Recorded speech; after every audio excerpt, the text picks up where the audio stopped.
നമസ്കാരം. നോളജ് ഡൈജസ്റ്റിൻ്റെ പുതിയ എപ്പിസോഡിലേക്ക് എല്ലാവർക്കും സ്വാഗതം.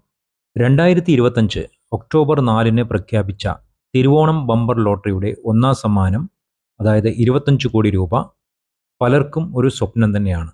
പക്ഷേ വിജയിക്ക് യഥാർത്ഥത്തിൽ കിട്ടുന്നത് എത്രയെന്ന് നോക്കാം.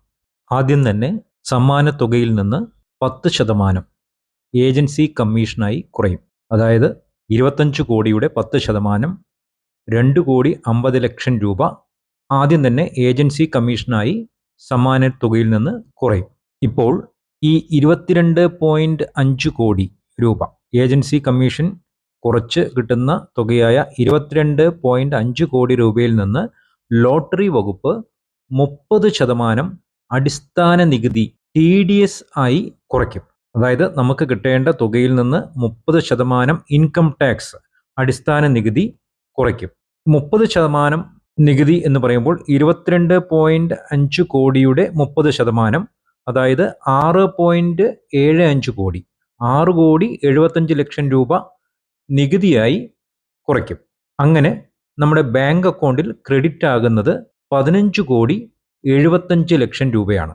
നമ്മൾ ഇതുവരെ പറഞ്ഞ കാര്യങ്ങൾ ബഹുഭൂരിപക്ഷം പേർക്കും അറിയാവുന്ന ഒരു വസ്തുതയാണ്. എന്നാൽ ഇനി പറയാൻ പോകുന്ന കുറച്ച് കാര്യങ്ങൾ അധികമാർക്കും അറിവുള്ളതല്ല. ചുരുക്കം ചിലർക്ക് അറിയുമായിരിക്കും. അതായത് നമുക്ക് സമ്മാനത്തുകയായി കിട്ടിയ 25 കോടിയിൽ നിന്നും 10% ഏജൻസി കമ്മീഷനും 30% അടിസ്ഥാന നികുതിയും കുറച്ച് നമ്മുടെ ബാങ്ക് അക്കൗണ്ടിൽ ക്രെഡിറ്റായ 15,75,00,000 രൂപയും വിജയിക്ക് യൂസ് ചെയ്യാൻ പറ്റുന്നതാണോ, അത് വിജയിക്ക് ആ തുക മുഴുവനായും അർഹതപ്പെട്ടതാണോ എന്നാണ് നമ്മൾ ഇനി ഡിസ്കസ് ചെയ്യാൻ പോകുന്നത്. ഇവിടെ നമ്മൾ ഒരു കാര്യം മനസ്സിലാക്കേണ്ടതുണ്ട്. ലോട്ടറി വകുപ്പിന് 30% അടിസ്ഥാന നികുതി മാത്രം TDS ആയി നമ്മുടെ സമ്മാനത്തുകയിൽ നിന്ന് കുറച്ചാൽ മതി. ബാക്കി വരുന്ന നികുതികൾ എല്ലാം തന്നെ വിന്നർ തനിയെ കാൽക്കുലേറ്റ് ചെയ്ത് അടയ്ക്കേണ്ടതാണ്. ബാക്കി വരുന്ന നികുതി എന്ന് പറയുമ്പോൾ ഇൻകം ടാക്സിലെ തന്നെ അടിസ്ഥാന നികുതിയെ കൂടാതെ വരുന്ന സർചാർജും എഡ്യൂക്കേഷൻ സെസ്സുമാണ്. ഇനി നമുക്ക് ഈ രണ്ട് നികുതിയും, അതായത് സർചാർജും എഡ്യൂക്കേഷൻ സെസ്സും എങ്ങനെ കാൽക്കുലേറ്റ് ചെയ്യുമെന്ന് നോക്കാം. സർചാർജ് നിരക്ക് ആകെ വരുമാനത്തിൻ്റെ ബ്രാക്കറ്റിനെ അനുസരിച്ചാണ് നിശ്ചയിക്കുന്നത്. അതായത് ഒരു വ്യക്തിക്ക് ടോട്ടലായി എത്ര വരുമാനമുണ്ട് എന്നതിനനുസരിച്ചാണ് സർചാർജിൻ്റെ റേറ്റ് നിശ്ചയിച്ചിട്ടുള്ളത്. ഉദാഹരണമായി, ഒരു വ്യക്തിക്ക് അയാളുടെ ആകെ വരുമാനം 50 ലക്ഷത്തിനും 1 കോടിക്കും ഇടയിലാണെങ്കിൽ 10% സർചാർജും, 1 കോടിക്കും 2 കോടിക്കും ഇടയിലാണ് ആകെ വരുമാനമെങ്കിൽ സർചാർജ് 15%, 2 കോടിക്കും 5 കോടിക്കും ഇടയിലാണ് വരുമാനമെങ്കിൽ സർചാർജ് 25%, 5 കോടിക്ക് മുകളിലാണെങ്കിൽ 37%. പക്ഷേ ലോട്ടറി വിന്നിങ്ങിൽ നിന്നുള്ള വരുമാനത്തിന് പരമാവധി സർചാർജ് 25% നിജപ്പെടുത്തിയിട്ടുണ്ട്. അപ്പോൾ സർചാർജ് റേറ്റ് 25% നമുക്കറിഞ്ഞു. ഇനി ഈ സർചാർജിൻ്റെ എമൗണ്ട് കാൽക്കുലേറ്റ് ചെയ്യുന്നത്, അതായത് ഏത് തുകയുടെ മേലെയാണ് സർചാർജായ 25% കാൽക്കുലേറ്റ് ചെയ്യേണ്ടതാണ് എന്നാണ് അടുത്ത ഘട്ടം. ഇത് നമ്മുടെ അടിസ്ഥാന നികുതിയുടെ മുകളിലാണ് ഈ സർചാർജ് കാൽക്കുലേറ്റ് ചെയ്യേണ്ടത്. അടിസ്ഥാന നികുതി എത്രയാണ്? 6.75 crores, 6.75 കോടി അല്ലേ? അപ്പോൾ 6.75 കോടിയുടെ 25% സർചാർജ് വരുമ്പോൾ 1,68,00,000 രൂപയാവും. ഈ 1,68,00,000 രൂപ നമ്മുടെ അടിസ്ഥാന നികുതിക്ക് പുറമേയുള്ള സർചാർജായി കണക്കാക്കും.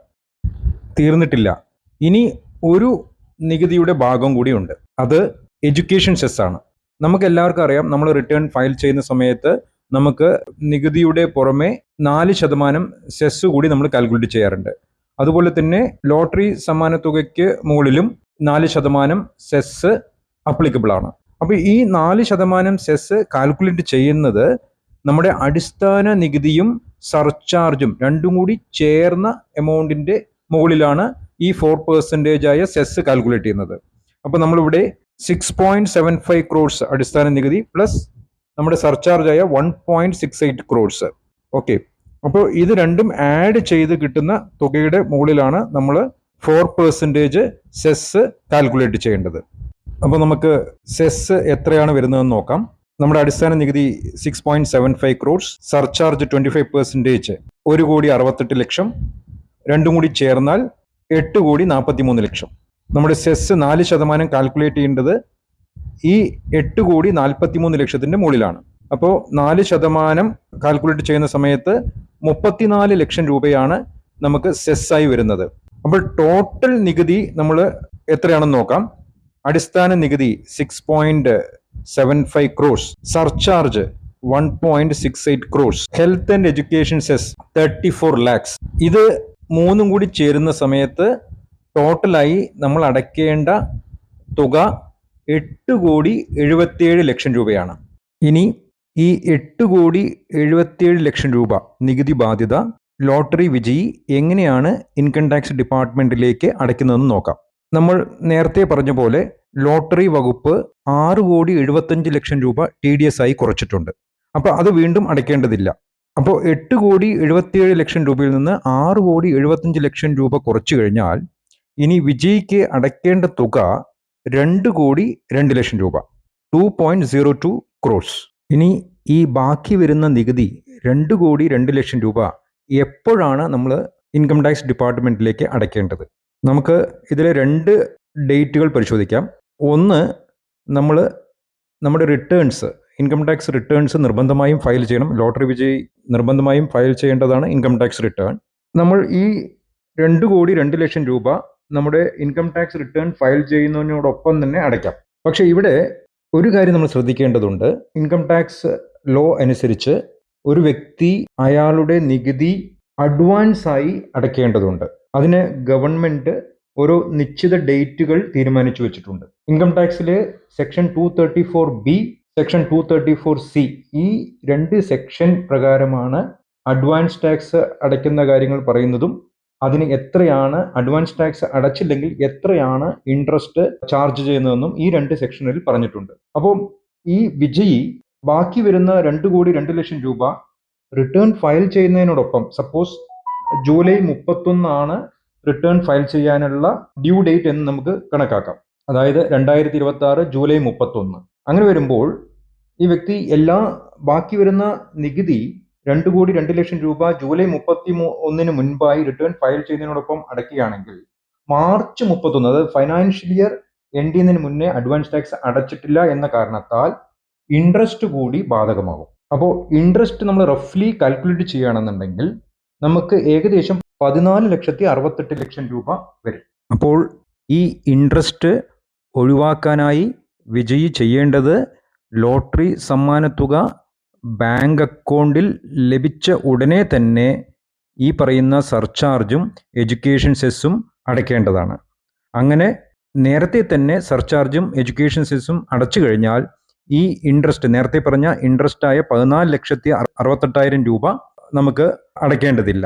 അപ്പോൾ ഈ കാര്യം കൂടി ശ്രദ്ധിക്കേണ്ടതുണ്ട്. ഇത്രയും കാര്യങ്ങൾ പറഞ്ഞതിൽ നിന്നും ഒരു സമ്മാനത്തുക ലഭിക്കുന്ന വ്യക്തി എങ്ങനെയാണ് നികുതി കൃത്യമായി ആസൂത്രണം ചെയ്യേണ്ടതെന്നും അതിനോടനുബന്ധിച്ചുള്ള മറ്റു ബാധ്യതകൾ എങ്ങനെ ഒഴിവാക്കണമെന്നും മനസ്സിലായി കാണുമെന്ന് പ്രതീക്ഷിക്കുന്നു. ഈ വീഡിയോ നിങ്ങൾക്കെല്ലാവർക്കും ഇഷ്ടപ്പെട്ട് കാണുമെന്നും പ്രതീക്ഷിക്കുന്നു. എല്ലാവർക്കും നന്ദി, നമസ്കാരം.